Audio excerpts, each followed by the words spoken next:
que são rochas? Do que as rochas são formadas? Existem tipos de rochas diferentes? Quais os exemplos de rochas? Bom, eu sou a Tenente Repton, sou uma das professoras de ciências do sexto ano e na aula de hoje vocês terão a oportunidade de relembrar o conteúdo trabalhado em sala de aula sobre rocha. Para acompanhar essa aula, é muito importante que vocês estejam com o livro aberto, o livro didático, o livro Telares.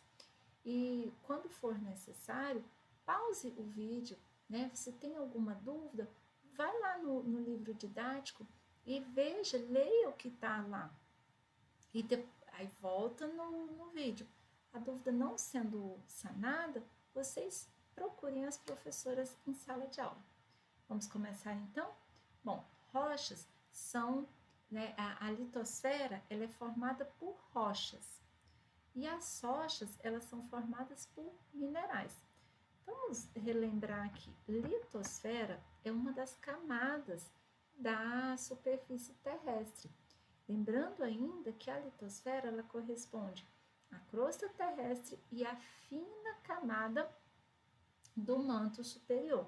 Nós falamos, né, em algumas aulas, se a gente pegar, por exemplo, aqui, essa é um abacate, né? A gente vai ver em alguns livros, em alguns materiais de ciências, colocando as camadas didáticas, fazendo uma correlação com o abacate. A minha, ela tá aqui, não tá fechada, mas a casca seria a crosta, a polpa em si do abacate, o manto, e o caroço do abacate, a semente, o núcleo. Quando a gente vai descascar o abacate, por mais cuidadosos que nós somos, invariavelmente pode sair a casca com um pedacinho ali da polpa, né? Um pouquinho. Então a litosfera corresponde, seria isso, a casca com a fina camada do manto superior. Dito isso, vamos continuar aqui. Quando a gente tem, né, então as rochas, nós temos alguns exemplos. O granito é um exemplo que está no livro e que a gente gosta de trazer para a sala de aula, porque é um exemplo, né, um exemplo de rocha muito que está presente no nosso dia a dia. O granito, então, ele é formado por 3 tipos de minerais, quartzo, mica e feldspalto, como está aqui. Ele é extremamente utilizado na pavimentação, nas nossas casas, né? Quando vai terminar, então algumas das pias, banheiro, cozinha das nossas casas, do colégio, às vezes de outro lugar que você frequenta, outro quartel que você conheça, né? Tem sempre ali uma pia de granito. Esses minerais que compõem o granito, o quartzo, mica e feldspalto, como nós já falamos, eles têm características diferentes. E lá no livro vai estar escrito que ele tem até cores diferentes. É o que dá a coloração para o granito. Então, se ele é mais acinzentado, se ele é uma cor mais escura, um preto ali, um verde quase preto, se ele é mais rosado, se ele é mais um tom de bege, depende dessas, né, diferenças aqui da quantidade desses minerais. Bom, então vamos aqui. Nós aprendemos em sala que existem 3 tipos de rochas. As rochas elas podem ser magmáticas ou ígneas, sedimentares ou metamórficas. As rochas magmáticas ou ígneas é importante lembrar que elas são formadas pelo resfriamento da lava. Então, quando a lava, né, o magma, ele chega à superfície terrestre ali num vulcão, pela atividade de um vulcão, na superfície terrestre a lava ela vai se resfriar, fica sólida, formando as rochas magmáticas ou ígneas. Essas rochas, elas também, quer dizer, esse resfriamento da lava, ela pode acontecer dentro da crosta a partir, e aí não da lava, né? Desculpa, estou me corrigindo, a partir do resfriamento do magma. Então, nós temos 3 exemplos de rochas magmáticas: granito, basalto e a pedra pómez. Aqui cortou, mas é pedra pómez, tá? Como está escrito aqui. Formado, né, por essa solidificação da lava. E aí, o próximo tipo de rocha são rochas sedimentares, que são formadas por grãos de outras rochas, que se depositam em camadas e se unem, formando, nessa imagem aqui, dá para ver bem claramente cada uma desses estratos, dessas camadas, que são as cores que vocês estão vendo aí, ó, elas, né, corresponde a um estágio de formação dessa rocha sedimentar. Essa desagregação, esses sedimentos que formam a rocha sedimentar, ele acontece a partir do que nós chamamos de intemperismo. Pessoal, isso aqui é muito importante. Dá uma pausa aqui, volta lá no livro didático, no capítulo 1, para vocês lerem o conceito de intemperismo. Isso é importante. Bom, mas agora voltando para o vídeo, né? O que é o intemperismo? O intemperismo é o processo de desintegração das rochas. É um desgaste que pode acontecer por diversos fatores. A ação da chuva, do tempo, de outros seres vivos. Vocês vão estudar melhor esses fatores, como acontece o intemperismo, na disciplina de geografia. Para a gente aqui o que importa é que, graças as rochas sedimentares são formadas por grãos de outras rochas que se depositam em camada, pela degradação das rochas que acontece devido ao intemperismo. E aí, nós temos então aqui um outro exemplo, né, um outro slide, desculpa, exemplificando o exemplo da formação das rochas sedimentares. Então, a gente tem a ação do intemperismo, os ventos e as águas carregam esses sedimentos até o fundo de rios, lagos, oceanos, por exemplo. Ao longo do tempo, esses sedimentos são depositados em camadas, como a gente viu aqui nesse outro slide, essas camadas. E o peso dessa camada, né, ele vai comprimindo os sedimentos ali das camadas de cima, vai comprimindo, compactando as camadas de baixo, e aí a gente tem essa formação das rochas sedimentares.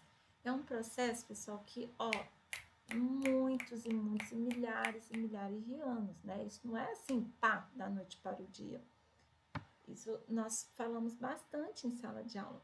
Como exemplo de rochas sedimentares, nós temos o calcário, é um exemplo que nós trabalhamos bem em sala, que ele é utilizado na agricultura para correção dos solos ácidos, aqui no nosso cerrado, por exemplo.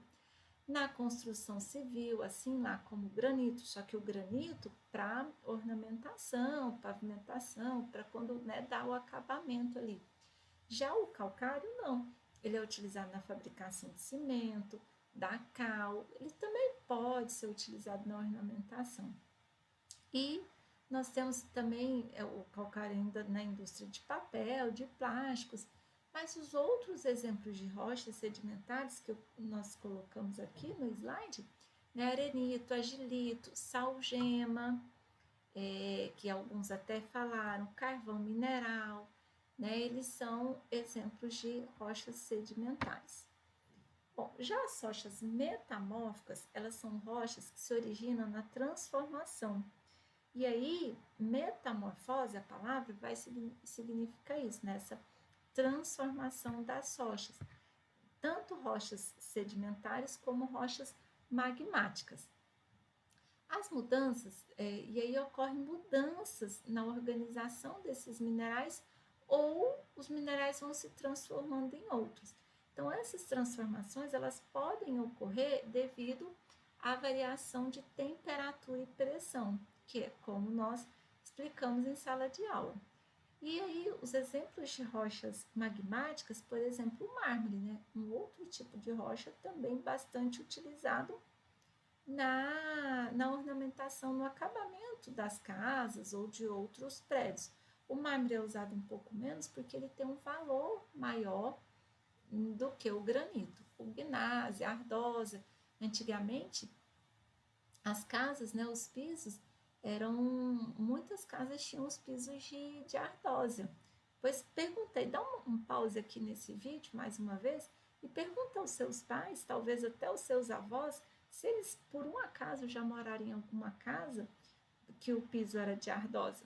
É importante vocês levarem o que a gente está aprendendo em sala, discutirem com as famílias de vocês, até para que né, gere essa conversa. Ah, pois é, na casa que eu morei quando criança, na casa do meu avô era ardosa, era que cor que era esse piso? Como que era esse piso? Bom, então, continuando aqui, ó, esse slide mostra, por exemplo, o agilito, um tipo de rocha sedimentar, nós falamos isso agorinha, ele sofre metamorfismo, transformação e vai se transformar num exemplo de rocha xisto, que é um tipo de rocha metamórfica. Assim como o granito, que sofre transformação e torna-se uma rocha, se transforma em gnase. O calcário, que nós falamos, pessoal, no livro de vocês tem uma página inteira falando da utilização do calcário. Tem que ler lá, tá bom? Lá do capítulo 1. Ele sofre transformação e transforma em mármore, um outro exemplo de rochas metamórficas. Bom, dito isso, pessoal, esse slide aqui, ele lembra bastante o exercício 6 do capítulo 1.